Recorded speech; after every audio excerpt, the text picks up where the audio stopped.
নমস্কার। আজকে আমরা শুনব শ্রী শ্রী ঠাকুর শ্রীরামকৃষ্ণ দেবের অমৃত কথা।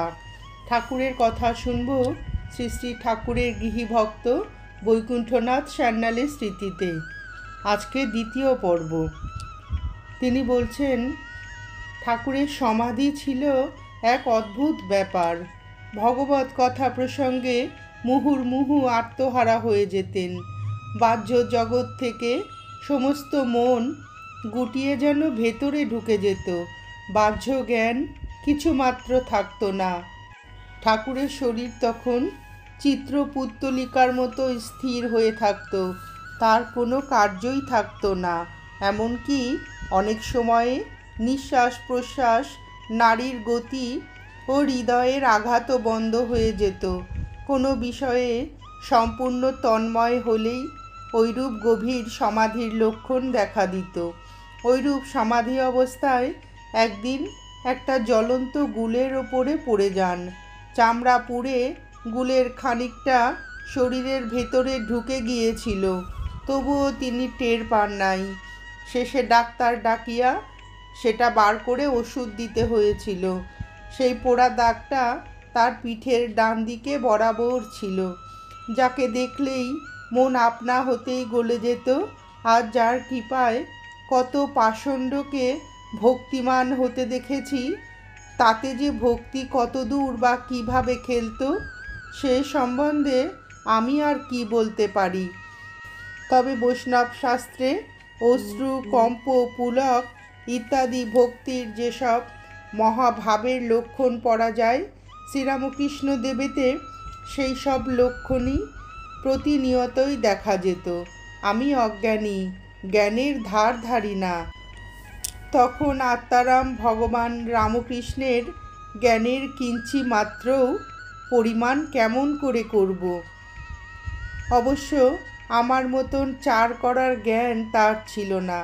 দেখেছি তিনি জ্ঞান বলে সকলকে আপনার অঙ্গ বলে বোধ করতেন এবং সকলের ভেতরেই সেই একের প্রকাশ দেখতেন। কত মূর্খ পণ্ডিত, সাধু অসাধু তার পাদস্পর্শে তার কৃপা পেয়ে ব্রহ্মজ্ঞ হয়ে গেল দেখলাম।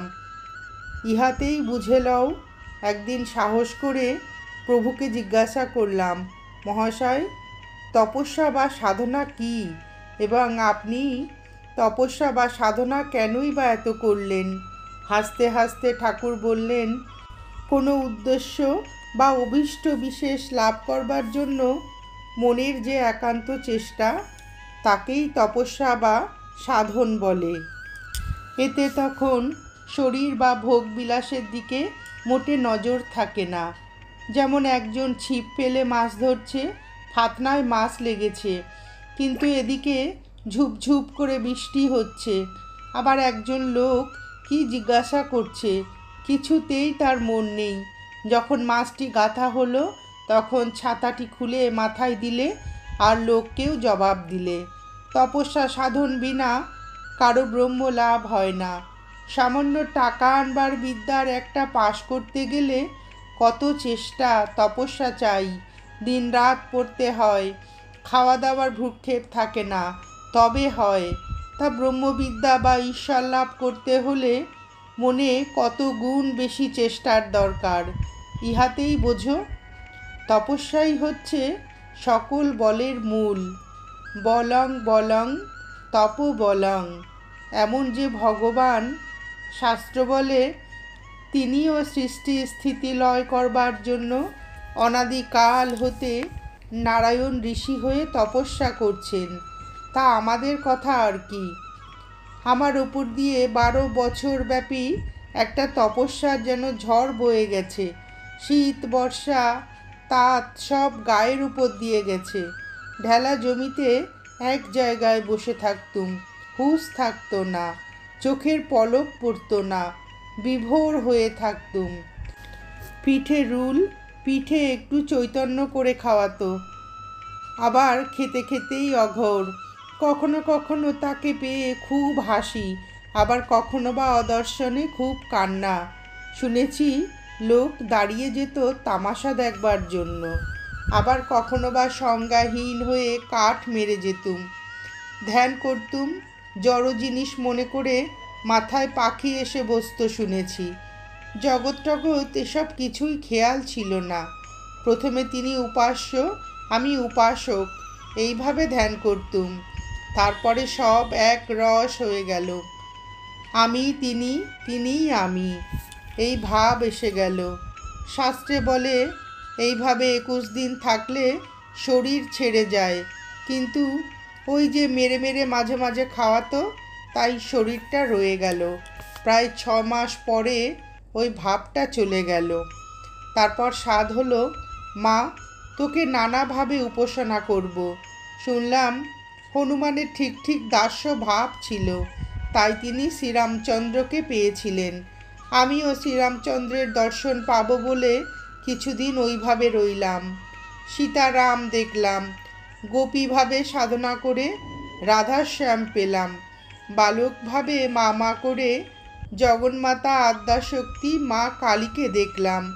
শান্তভাবে ধ্যান করে নির্বিকল্প সমাধি হয়ে গেল। 3 দিনে ব্রহ্মদর্শন হলো। আমার গুরু ন্যাংটা তাই দেখে বলেছিল, এ কি দৈবী মায়া, 3 দিনে ব্রহ্মজ্ঞান লাভ হলো। আমি যা 40 বৎসর সাধনার ফলে লাভ করেছি, তারপর আল্লাহর ধ্যান করে তাকে পেলাম। যিশুকেও দেখলাম। ইস্তক গোকুল হতে আরম্ভ করে 64খানা তন্ত্রের সাধন সব করেছি। আমি বললাম, মহাশয় এসব তো শুনলাম, কিন্তু এতটা আড়ম্বর কেন? এতভাবে সাধন করবারই বা কী দরকার ছিল? অমনি বালকের ন্যায় ছলছল চোখে বললেন, ওরে সব তোদের জন্যই করেছি, নইলে আমার দরকার কিছুই নাই। বলতে বলতেই সমাধিস্থ হলেন। সমাধি ভঙ্গ হলে অর্ধস্ফুট স্বরে গদগদভাবে বললেন, জীব আমি তোমাদের জন্য এতটা করলুম, তোমরা আমার জন্য 1 পাই করো। 1 পাই মানে আগেকার টাকা, আনা পয়সা পাই বলতো। তারপর চৈতন্য হয়ে হাসতে হাসতে বললেন, ওরে সকলকেই কি আর রাঁধতে হয়?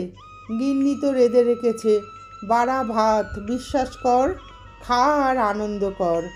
মনে মনে ভাবলাম, শাস্ত্রে ভগবানের একটি নাম অহেতুক দয়া সিন্ধু পড়েছি, এ যে প্রত্যক্ষ তাই দেখছি, নইলে দেহ ধরে কেনই বা এত কষ্ট সহ্য করবেন? আবার গম্ভীরভাবে প্রভু বললেন, দেখ লোকশিক্ষার জন্যও এসব সাধনা করা দরকার। আমি 16 টাং করেছি, তোরা না হয় 1 টাং কর। আমি জিজ্ঞাসা করলাম, মহাশয় ভগবত বিষয় বলতে বলতে বা শুনতে শুনতে ওই যে কি একরকম কাঠ মেরে যান, কিন্তু মুখ আনন্দে ভরা, হাসি ধরে না, গায়েও জ্যোতি বেরোয়, ওই ভাবটার কি নাম? আর ওই অবস্থায় আপনি কি অনুভব করেন? এবার হাসতে হাসতে বললেন, দেখ ওর নাম সমাধি, ওটা ধ্যানের চরম অবস্থা। 16 আনা মনের 1 আনা ভাগ মার কাছ থেকে চেয়ে নিয়ে তোদের সঙ্গে হাসি খুশি কথাবার্তা কই, বাকি 15 আনা মন মার কাছে তার অখণ্ড সচ্চিদানন্দ স্বরূপের ধ্যানে থাকে। তার বিষয় বলতে বলতে বা শুনতে শুনতে সব মনটা যেই একেবারে সেই অখণ্ডে যায়, অমনি ওই ভাব সমাধিটা হয়। সমাধি কি জানিস? তাতে সম্মুখ রূপে অধিগমন। আমার তখন কেমন বোধ হয় জানিস? যেন সমুদ্রের পাড়ে 1 গামলা জলে একটি মাছকে আটক করে রেখেছে।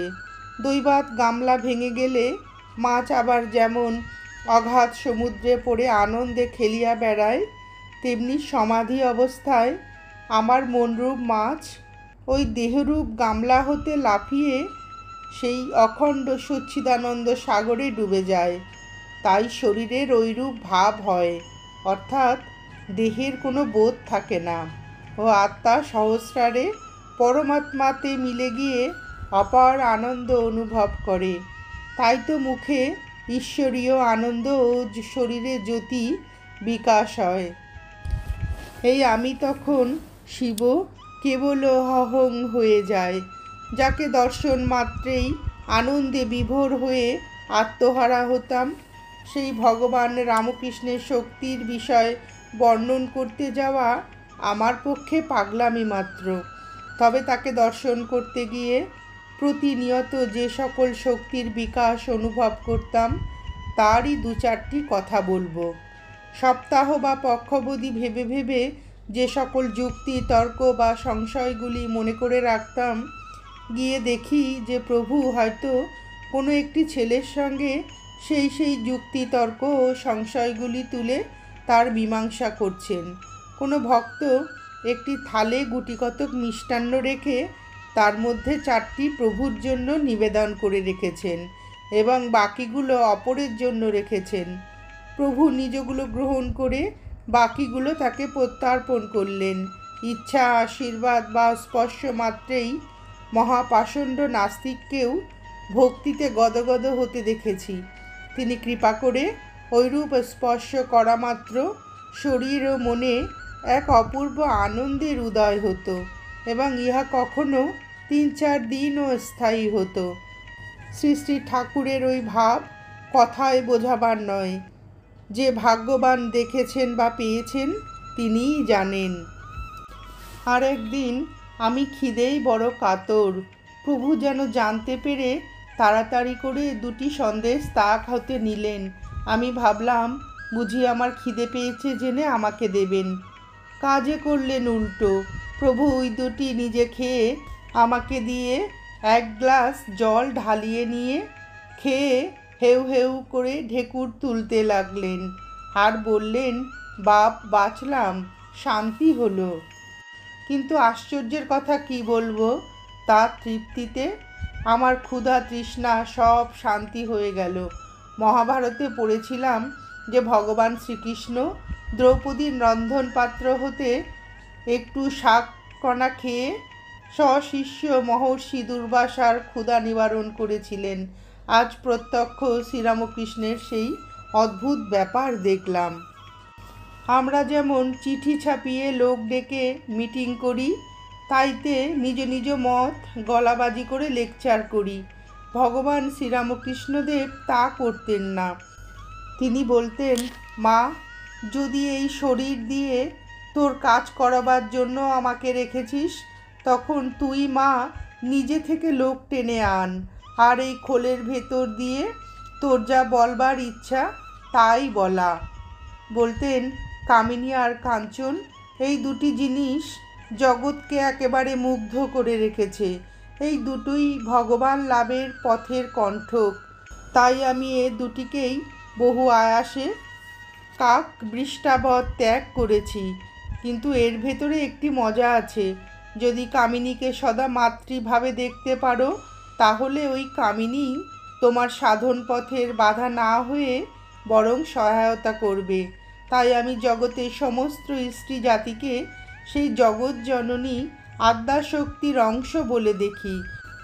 আর কাঞ্চন, টাকা যদি ভগবৎ সেবা ও তার ভক্ত পরিজনের সেবার জন্য আনা নেওয়া হয়, তাহলে সে কাঞ্চন তত অপকার করবে না। নমস্কার, আজ এ পর্যন্তই। শ্রী শ্রী ঠাকুরের গৃহীভক্ত বৈকুণ্ঠনাথ সান্যালের স্মৃতিতে শ্রী শ্রী ঠাকুর শ্রীরামকৃষ্ণ দেবের এই মধুর অমৃত কথা শুনে আপনাদের ভিডিওটি কেমন লাগলো জানাবেন। শ্রী শ্রী ঠাকুর ও শ্রী মায়ের আশীর্বাদ আপনাদের সকলের মাথার ওপর অঝোর ধারায় বর্ষিত হোক, এই প্রার্থনা করে ভিডিওটি শেষ করছি।